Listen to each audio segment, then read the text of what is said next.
Hello guys, good morning.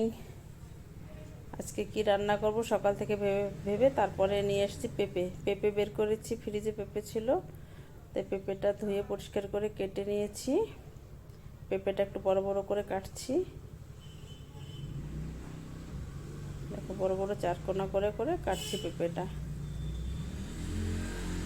এই পেঁপেটা আমার সম্পূর্ণ কাটা হয়ে গেছে। আর পেঁপে দিয়ে ছোট মাছ দিয়ে রান্না করব। ছোট মাছ কয়েকটা ফ্রিজে আছে, সেই মাছটা দিয়ে পেঁপেটা রান্না করব। পেঁপেটা কুকারে রান্না করব, কড়াইতে খুব টাইম লাগবে, সিদ্ধ হতে যাবে না, তাই কুকারে বসিয়ে দিয়েছি।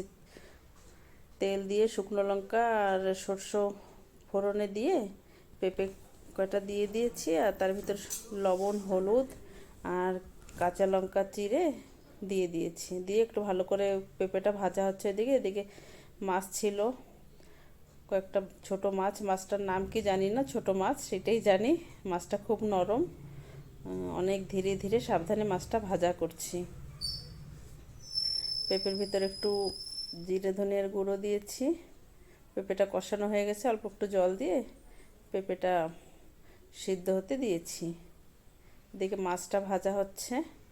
মাছটা একটু কড়া করে ভাজছি, কেন মাছটা নড়া লাগলেই ভেঙে যাচ্ছে। ছোট ছোট মাছ তো, একটু অনেক টাইম ধরে মাছটা ভাজা করছি, উল্টে পাল্টিয়ে এপাট উপাট করে ভাজছি মাছটা। মাছটা ভাজা হয়ে গেছে, তার ভিতরে পেঁপেটা সিদ্ধ করেছিলাম, সে পেঁপেটা মাছের ভিতরে দিয়েছি।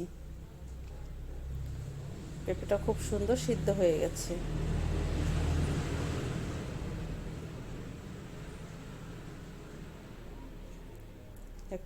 এখন একটু ধীরে ধীরে নাড়াচাড়া দিলাম।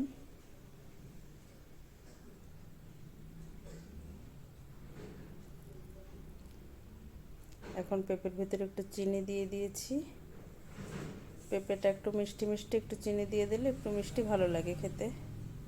ছোট মাছ দিয়ে পেঁপে দিয়ে তরকারিটা আমার প্রায় হয়ে গেছে। দেখো কত সুন্দর হয়েছে। তোমরা এরকম করে রান্না করে খাবে, ছোট মাছ দিয়ে পেঁপে দিয়ে। পেঁপে তো কেউ খেতে চায় না খালি খালি,